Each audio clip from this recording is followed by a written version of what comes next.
Siempre es bueno esto y el contexto de la enfermedad, de alguna manera de clínica. Los factores de riesgo para ustedes lo conocen y además de los factores de muy alta probabilidad de insuficiencia cardíaca como una hipertrofia,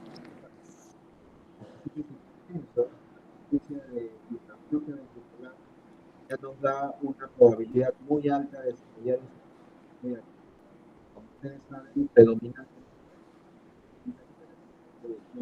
preservada.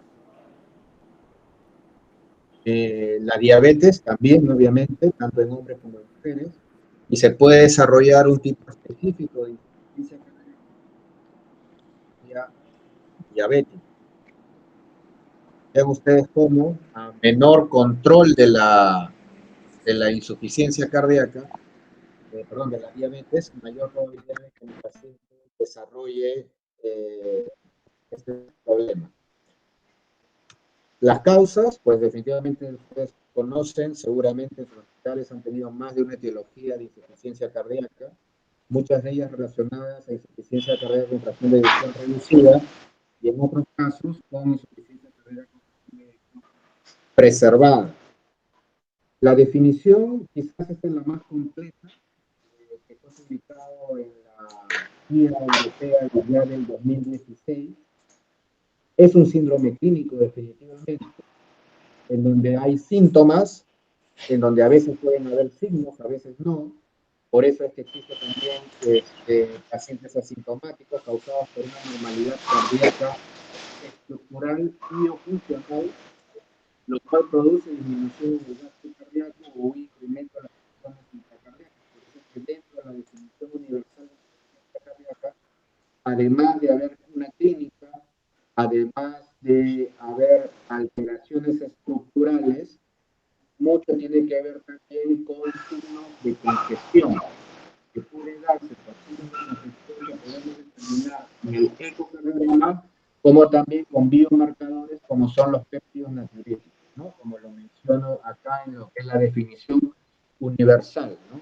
Presencia de signos o síntomas asociados a una anormalidad estructural o funcional, y esto a su vez, si tomamos en cuenta los estadios del American College, hablamos del paciente en estadio A, que en realidad es el paciente potencialmente que desarrolla insuficiencia cardíaca, el estadio B, el paciente ya con alteraciones estructurales, o incluso a veces solamente puedes tener péptidos natriuréticos elevados, no hay síntomas, a diferencia del C y D, que ya son pacientes sintomáticos.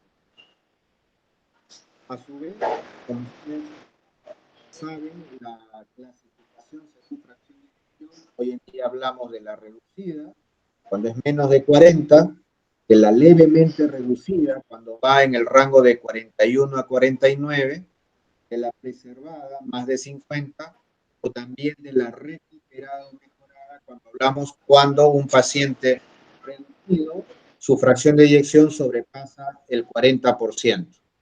Como ustedes ven, este es un típico paciente con fracción de eyección reducida, es un paciente con una radiografía con un índice cardíaco elevado, y si hacemos un ecocardiograma, pues tenemos una fracción de eyección disminuida.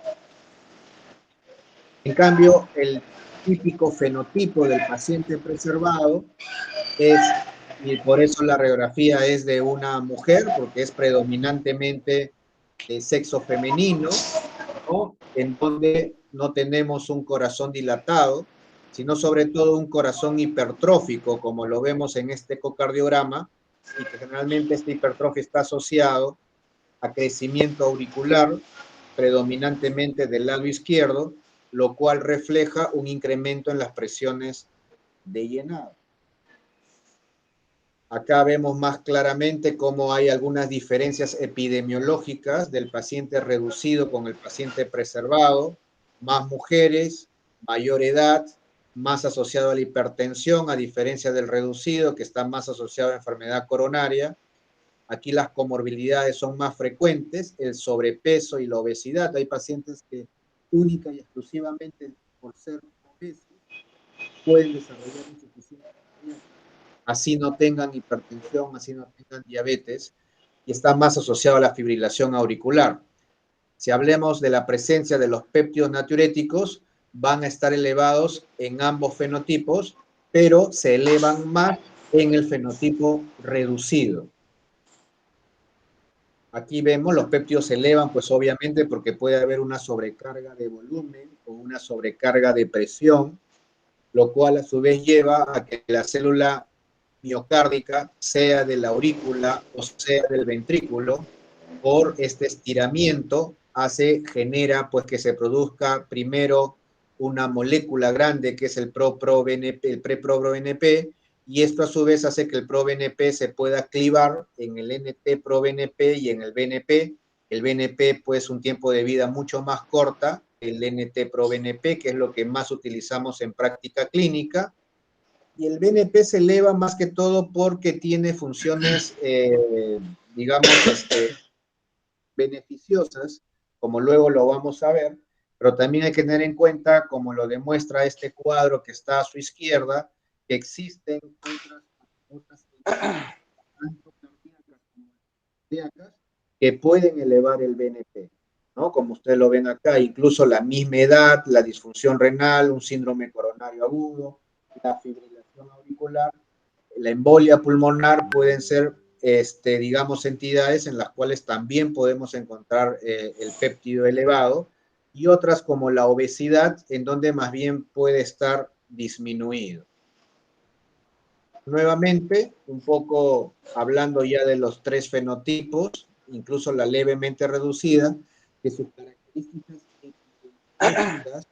y la respuesta al tratamiento va a ser muy similar a los pacientes con fracción de eyección reducida. Por eso es que incluso hoy en día hay una corriente en donde consideran que estos pacientes con la fracción de eyección de 41 a 49% deberían desaparecer y quedarnos con un solo corte, sería el 50%.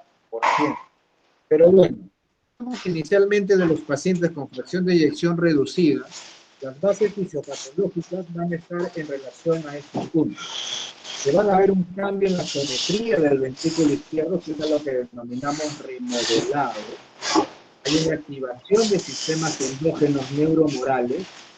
En algunos pacientes, a su vez, vamos a tener un fenómeno que puede incrementar, digamos, la sintomatología y el remodelado maladaptativo, que son los pacientes que tienen disincronía. Vamos a tener disfunción endotelial, una alteración de la disponibilidad del óxido nítrico, un incremento del estrés oxidativo, ¿no? Como ustedes lo ven acá desde un punto de vista celular, la agresión hemodinámica, que puede ser una sobrecarga de presión, una sobrecarga de volumen, puede llevar a alteración en la fibra miocardial. Obviamente, si hablamos de infarto, va a haber necrosis y muerte celular, pero en el caso de la sobrecarga de volumen o de presión, lo que me va a llevar, pues, va a ser inicialmente a mecanismos compensatorios. ¿Cuál es el primer mecanismo compensatorio que se da ante una sobrecarga de volumen o de presión? Es el mecanismo de Frank-Starling, ¿no? ¿Para qué? Para tratar de mantener un adecuado volumen eyectivo y no caiga el gasto cardíaco, ¿no? Pero en algún momento esta fibra miocárdica puede fallar, ¿no? Va a haber un límite a esto y me va a llevar pues a un déficit de oxígeno, a una disminución del gasto cardíaco. Acá tenemos pues la curva de Frank-Starling normal, en donde a cierta determinada presión diastólica va a haber un incremento en lo que es el volumen eyectivo, hasta que se da ya la insuficiencia cardíaca y más aún el choque cardiogénico, que para tratar de mantener un índice cardíaco adecuado, esto se va a producir a expensas de un incremento de la presión diastólica. Entonces, el mecanismo inicial compensatorio de Frank-Starling es un tema hemodinámico, pero esto a su vez trae como consecuencia también la activación de sistemas neuromorales que inicialmente son compensatorios. Esta es la conocida curva de volumen y presión, que en el paciente con insuficiencia cardíaca se va a ver desplazada. En el caso del paciente con insuficiencia cardíaca sistólica, la curva se desplaza sobre todo a la izquierda, porque ahí esta dilatación lleva a un incremento de los volúmenes diastólicos y a su vez, paralelamente, a un incremento de las presiones de llenado.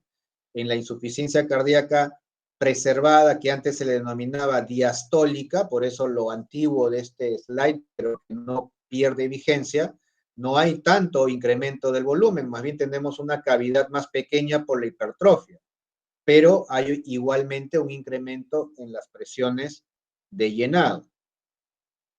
Como ya hemos mencionado, desde hace 35 años, el modelo que se ha impuesto en cuanto a la explicación de la fisiopatología en insuficiencia cardíaca, predominantemente con fracción de eyección reducida, es el modelo neuromoral debido al reconocimiento de que existen ciertas neurohormonas o hormonas que se activan y se incrementan y que por tanto explica de alguna manera la fisiopatología y por tanto sus objetivos terapéuticos en el tratamiento farmacológico. Antes explicábamos la insuficiencia cardíaca como un modelo cardiorrenal, posteriormente a un modelo hemodinámico, por eso que en los años 50 o antes, predominantemente el tratamiento era diuréticos, ¿no? O en algunos casos inotrópicos que me mejoraban la contractilidad del corazón. Posteriormente fuimos descubriendo de lo que hay un incremento significativo de adrenalina, de noradrenalina, de la renina, de la angiotensina 2 y también, ¿por qué no decirlo?, del péptido natriurético. Aquí lo vemos claramente como hay una activación, por un lado, del sistema renina-angiotensina-aldosterona, con una activación de renina predominantemente a nivel del riñón, aunque también hay renina en otros órganos, mayor producción de angiotensina 2, mayor producción de aldosterona, lo que lleva inicialmente a un fenómeno compensatorio, porque al caer el gasto necesitas una mayor vasoconstricción, el riñón entiende de que hay aparentemente menos volumen eyectivo y por tanto responde con la angiotensina y la aldosterona con una retención de sodio y agua, ¿no? Con menos natriuresis, porque este sodio se reabsorbe, y por otro lado el sistema nervioso simpático que también se activa, ¿para qué? Para mejorar la contractilidad y la frecuencia cardíaca, y con eso pues trato de mantener el volumen eyectivo de manera adecuada, ¿no? Aquí vemos entre los mecanismos compensatorios el sistema adrenérgico con un incremento de la actividad beta-adrenérgica, ¿no? ¿Para qué? Para aumentar la contractilidad y la frecuencia cardíaca. Y también hay un incremento de la actividad alfa-adrenérgica produciendo vasoconstricción. Entonces, sea por sobrecargas ventriculares que se pueden dar en las valvulopatías, las miocardiopatías o la propia enfermedad coronaria, me lleva a disfunción ventricular y como mecanismos compensatorios vasoconstricción y activación neuromoral, lo cual de lo que inicialmente son mecanismos compensatorios para el corto plazo, a mediano y largo plazo, la mayor cantidad, concentración de estas neurohormonas circulantes me van a llevar a daño celular, me van a llevar a activación de genes que me van a producir mayor fibrosis, por ejemplo, ¿no? Y a nivel renal, pues me van a producir también un incremento de la reabsorción de sodio y agua, ¿no? Aquí lo vemos claramente, a lo cual podemos sumar el proceso inflamatorio crónico que también se da en la insuficiencia cardíaca, ¿no? Me lleva a una disminución del gasto. Esto se traduce a una disminución de la perfusión y por un lado el sistema renina-angiotensina-aldosterona, que es el círculo corto, es el compensatorio, pero que a la larga me lleva a fibrosis, apoptosis, incremento de fenómenos arrítmicos, congestión pulmonar y sistémica. Y por el lado derecho, la activación del sistema nervioso simpático, que inicialmente, que es lo que señalo pues como este círculo más corto, me lleva pues a tratar de mantener el gasto cardíaco, pero que a su vez un incremento importante del sistema nervioso simpático y de la adrenalina y noradrenalina me lleva a una desensibilización de los receptores beta a nivel miocárdico, aritmogénesis, apoptosis también y fibrosis. Entonces, por ejemplo, este es el modelo que se da en el caso del infarto, donde un infarto inicial me puede llevar a expansión del infarto y a este remodelado, en el cual el corazón va perdiendo también esta forma cónica a tener una forma esferoidal. Esto se debe a alteraciones en los tres componentes histológicos: miocardio, ¿no?, con alteraciones en el cardiomiocito, alteraciones en el intersticio con mayor fibrosis intersticial y perivascular, y alteraciones también en la microcirculación. Esto es sumamente importante porque no hay target terapéutico o fármaco que no haya demostrado disminución de la mortalidad, que no haya impactado de manera positiva en el remodelado. Todos los fármacos que hoy en día están aprobados en insuficiencia cardíaca con fracción de eyección reducida, de alguna manera impactan en remodelado, tratando de disminuir volúmenes ventriculares, ¿no?, tanto sistólicos, diastólicos, tratando de mejorar la fracción de eyección, ¿no? Porque esto a su vez está directamente relacionado con un beneficio clínico, ¿no? Y eso es lo que apuntamos, hacia un remodelado reverso. Por lo menos los fármacos que actúan sobre el sistema de aldosterona, sobre el sistema adrenérgico, incluidos acubitril valsartán, que ya ustedes lo conocen, producen un remodelado reverso. La resincronización produce un remodelado reverso. Incluso los inhibidores del cotransportador de glucosa tipo 2, si bien es cierto, no está muy claro cuál es el mecanismo de acción dentro de todos los mecanismos de acción que se le están atribuyendo, también hay información y reportes que nos dicen que de alguna manera, dentro de estas acciones que tienen estas glicosinas, también reducen volúmenes ventriculares y también me mejoran la fracción de eyección, ¿no? Entonces tenemos distintos targets que, como digo, de alguna manera impactan en el remodelado. ¿Y de qué manera se puede reflejar este remodelado adecuado o remodelado reverso? Una de las maneras es la caída del péptido natriurético. Esto quedó demostrado ya en estudios como el Pioneer, ¿no?, en donde las disminuciones de NT-proBNP por debajo de 1000 están directamente relacionados con una mejoría de los volúmenes ventriculares y un incremento de la fracción de eyección. Entonces, este slide de alguna manera refleja o resume la fisiopatología en cuanto a los daños que se dan a nivel miocárdico y de matriz intersticial, estimulación de sistemas neuromorales, todas las alteraciones, tanto bioquímicas, celulares, hemodinámicas que se puede dar en este paciente a partir del remodelado y la caída de la fracción de eyección, que me produce arritmias, que me produce alteraciones hemodinámicas, que me produce retención de sodio y agua y que se traduce en síntomas.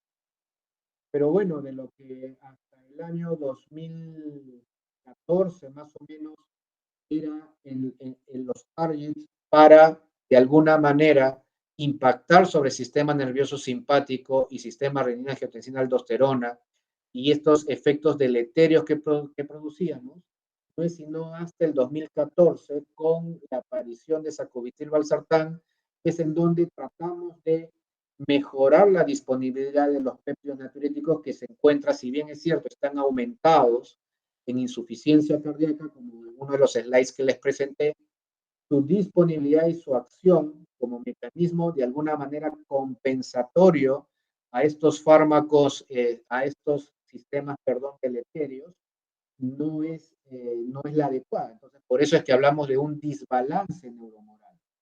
Y por tanto, ¿por qué? Porque si bien es cierto, se produce más péptido natriurético, es un péptido natriurético de mala calidad, por decirlo de alguna manera, que también se degrada en mayor proporción a partir de la neprilicina, que es la enzima que degrada los péptidos natriuréticos, y lo que trata de hacer el sacubitril es disminuir la degradación y que tengamos cada vez más péptido para que este pueda ser utilizado de manera adecuada.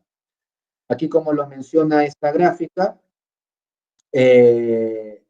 vamos a tener 3 receptores de péptidos natriuréticos, el tipo A y tipo B, que son por los cuales estos péptidos actúan y ejercen sus efectos beneficiosos vía un GMP cíclico, ¿no? Receptores vía GMP cíclico, y el péptido natriurético tipo C lo que hace es internalizar el péptido para su degradación.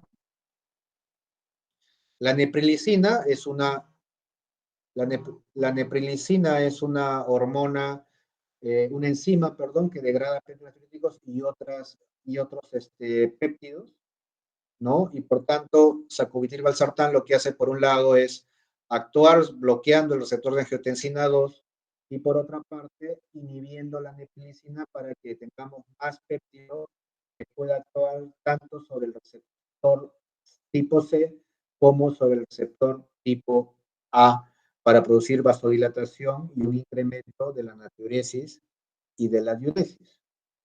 A estos fenómenos, que de alguna manera que viene a ser pues el núcleo de lo que es hablar de sistemas neuromorales, con la y utilización de las glifosinas, hace de que otros eventos o fenómenos o procesos que se dan dentro de la insuficiencia cardíaca cada vez empiecen a tomar más valor, como es la inflamación crónica que se produce, como es la alteración en lo que puede ser la utilización de sustancias que normalmente para la producción de energía en el mismo miocito.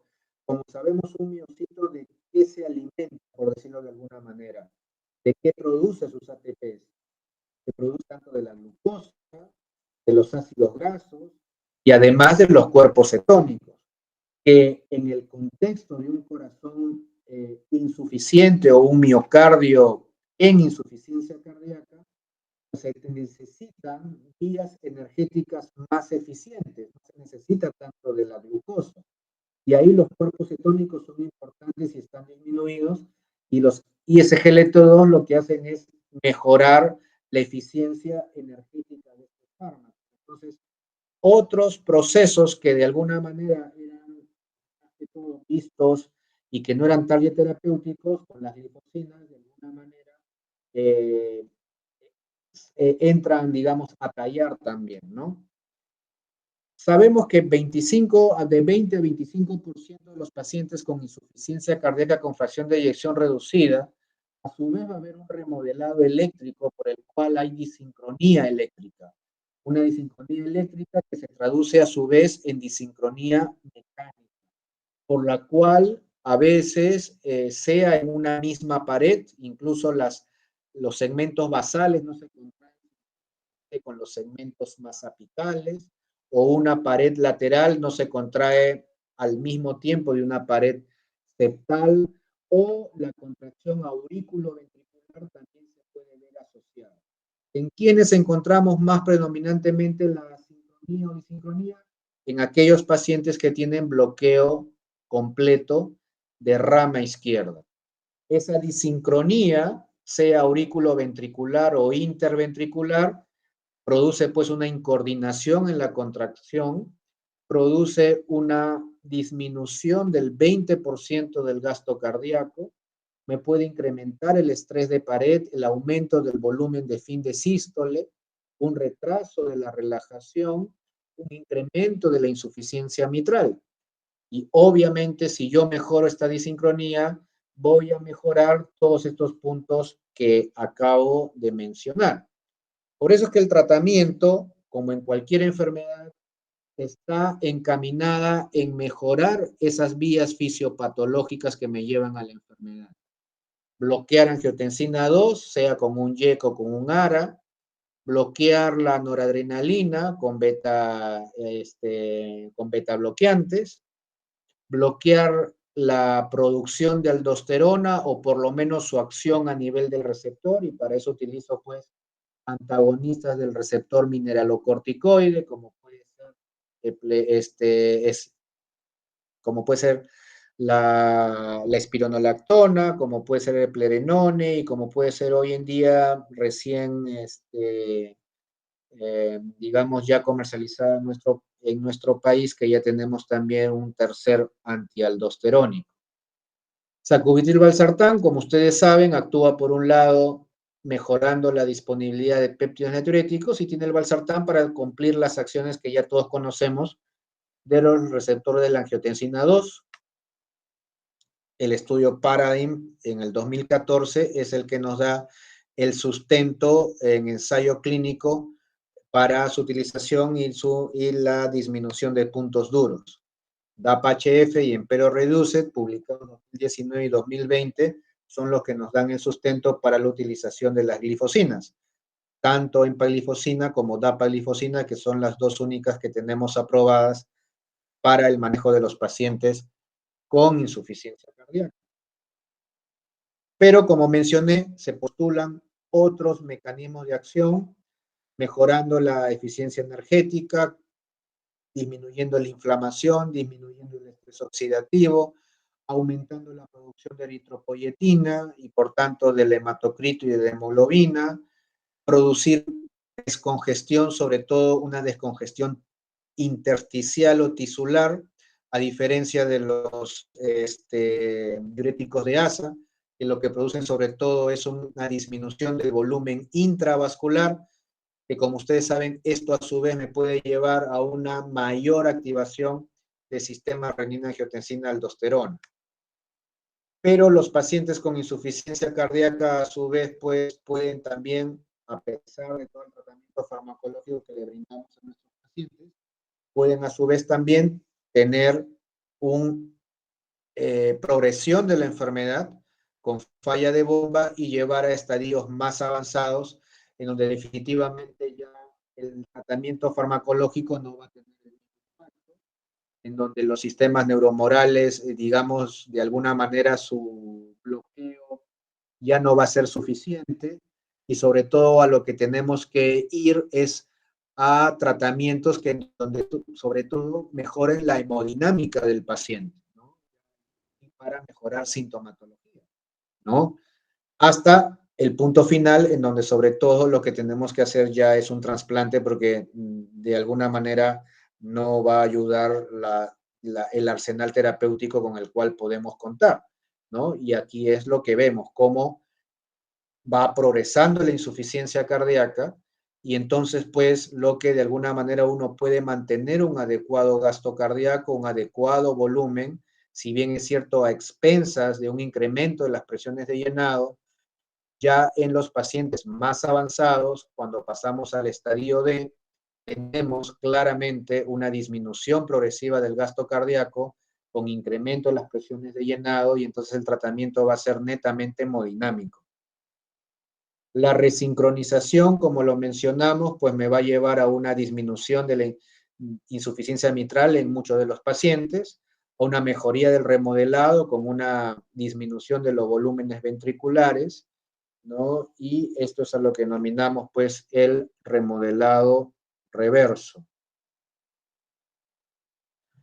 Por tanto, pues tenemos todo un camino en este modelo neuromoral que se empezó en el 85 con la publicación, o 86, del estudio Consensus con enalapril, a lo que se ha sumado pues ya a lo que hoy en día denominamos pues los 4 pilares, que son los fármacos que de alguna manera cambian el pronóstico de los pacientes, y luego otros fármacos adicionales como pueden ser los agonistas de la guanilato ciclasa. ¿Por qué? Porque también se menciona, hay un mayor proceso inflamatorio, hay una alteración en la disponibilidad del óxido nítrico y estos fármacos como el vericiguat de alguna manera también complementan la acción o una vía fisiopatológica adicional, pero con resultados pues todavía no de gran impacto, no cumplieron su objetivo primario y por tanto pues no forma parte de los 4 pilares. Esperaremos un par de años el estudio Víctor, donde ya no solamente estamos hablando como en el Victoria, pacientes muy avanzados, sino pacientes que de alguna manera son los clásicos, ¿no? Clases funcionales desde la 2 hasta la 4, con criterios mucho más comunes, y entonces si sale positivo el Víctor, diremos pues que también va a ser importante impactar esta vía de la guanilato ciclasa, y ya no hablaremos de los 4 pilares, sino de repente pues de los 5 pilares en insuficiencia cardíaca. Por ahora son 4 pilares más el tratamiento de la congestión, el tratamiento de resincronización en aquellos pacientes con QRS ancho, a lo cual se puede sumar, como se sabe hoy en día, Vericiguat para los más avanzados, isosolvina en afroamericanos, terapia de hierro como un mecanismo complementario también. ¿Por qué? Porque también el déficit de hierro se ha visto que altera la función mitocondrial y la producción de energía, que de alguna manera podría mejorarse con la represión de las reservas de hierro, ¿no? Y también, ¿por qué no decirlo? Los pacientes que permanecen taquicárdicos por mecanismos hemodinámicos, no es bueno que también el paciente esté taquicárdico, y ahí desarrollar la ivabradina. Mientras más pueda ser, volver a resincronizar, y mientras más angosto me quede el QRS, pues esto es una manera de ver que se está dando un remodelado reverso también en los pacientes en los cuales le coloco un resincronizador. En cambio, todo este conocimiento de lo que pueden ser las vías fisiopatológicas y por tanto el tratamiento en los pacientes con insuficiencia cardíaca con fracción de eyección reducida, se ve de alguna manera eclipsado para en el otro lado, ¿no? En los pacientes preservados, en donde, como sabemos, epidemiológicamente son más mujeres, son más pacientes mayores, hay muchas más comorbilidades asociadas, y a veces son las comorbilidades las que me llevan a la insuficiencia cardíaca. Quizás aquí lo que lleva, lo único que intersecta a todos ellos y que tienen en común es una gran disfunción endotelial, un incremento del proceso inflamatorio, un incremento del estrés oxidativo, una menor biodisponibilidad de óxido nítrico.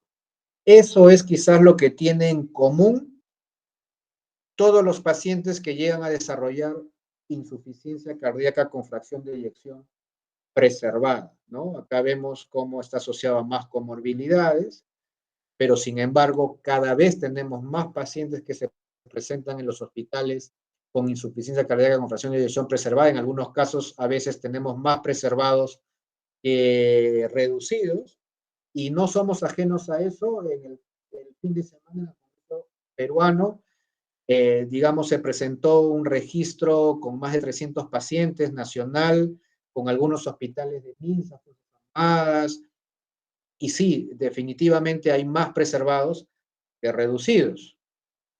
La hipertensión arterial es una de las entidades que me puede llevar a insuficiencia cardíaca preservada, sea por hipertrofia y disfunción diastólica, o también con disfunción sistólica, generalmente aquellos pacientes en los cuales está asociado a isquemia miocárdica. Pero como ustedes ven, independientemente de cuál es la comorbilidad, la obesidad, la hipertensión, la diabetes, etcétera, hay disfunción endotelial, y esto a su vez me puede llevar a un incremento, a una hipertrofia a nivel del cardiomiocito. En el caso de la diabetes per se, sea por la hiperglicemia, por la resistencia a la insulina, por la hiperinsulinemia, me va a llevar a alteraciones sistémicas, cardíacas, alteraciones en la microcirculación y alteraciones celulares, ¿no? Tanto a nivel mitocondrial, hipertrofia, una alteración en las fuentes energéticas que me llevan inicialmente a una disfunción diastólica, luego una disfunción sistólica, y si no está asociado a enfermedad coronaria, es a lo que denominamos una miocardiopatía diabética. A estos fenómenos iniciales, que es inflamación y disfunción diastólica, se pueden asociar en más o menos medida alteración a nivel renal, alteración a nivel musculoesquelética, a nivel pulmonar y a nivel de los vasos sanguíneos. Por eso es que generalmente aquí hablamos de un grupo de fenómenos que no se dan en la misma magnitud en cada paciente. Hay pacientes en los cuales lo que predomina es la hipertrofia y la disfunción diastólica. Hay pacientes en donde a su vez pueden llegar a desarrollar hipertensión pulmonar y disfunción ventricular derecha. Hay otros pacientes en donde lo que está asociado es una incompetencia cronotropa más que otros. Y aquí, pues obviamente, si hay incompetencia cronotropa, en este grupo de pacientes pudiera no ser muy adecuado el dar beta bloqueadores. Por eso es que generalmente se habla que en la insuficiencia cardíaca preservada, a su vez podemos encontrar distintos fenotipos y probablemente pueden haber fármacos que pueden ir mejor en un fenotipo que en otros. Quizás aquí los inhibidores SGLT2 son los únicos un poco que se escapan de esto y que podrían beneficiar a los distintos fenotipos.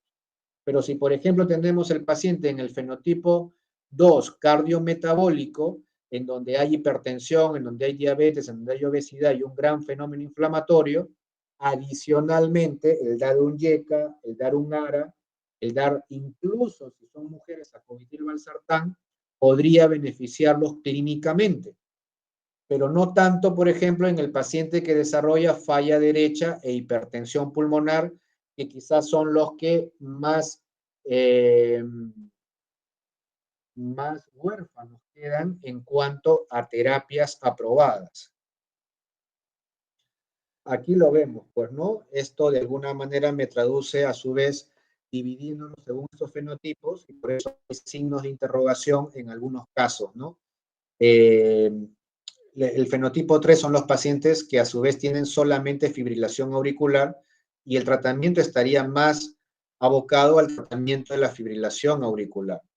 Esto es lo que les había presentado ya anteriormente en cómo los fármacos a su vez están de alguna manera los levemente reducidos. El tratamiento farmacológico es muy similar porque si bien es cierto, no hay un estudio clínico en donde solamente se haya probado en pacientes levemente reducidos, de alguna manera los análisis de su grupo te puede decir que un YECA, un ARA, un beta bloqueador o incluso sacubitril/valsartán puede ir bien en este grupo de pacientes.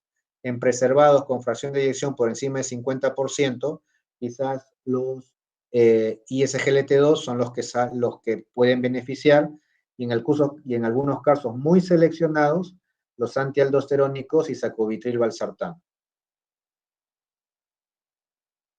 Como ustedes ven, los distintos estudios hechos en FEBI preservada no hubo beneficio, ¿no? A diferencia, por ejemplo, de los antialdosterónicos en menores de 50 años,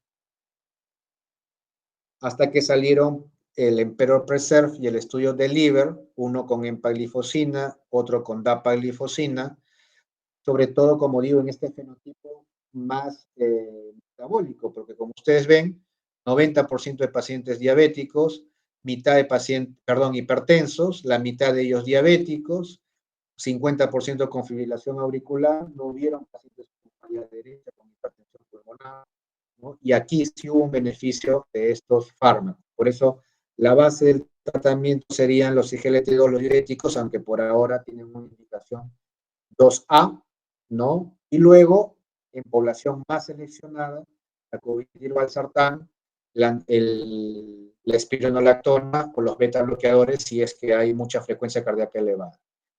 Esto en sí es un resumen bastante sucinto y por la aras del tiempo y la hora de lo que puede significar la psicología junto con lo que es pues los fundamentos para dar la terapia en el paciente con insuficiencia cardíaca. Si tuvieran alguna pregunta, aquí estamos para responderlas.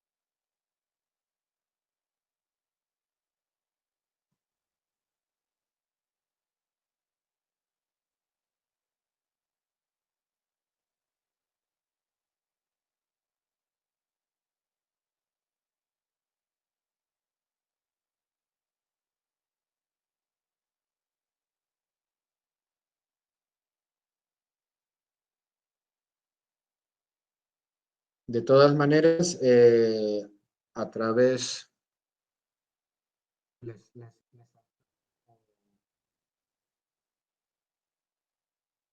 a través de Ronald, a Ronald le paso mi presentación en PDF y para que se las pueda compartir.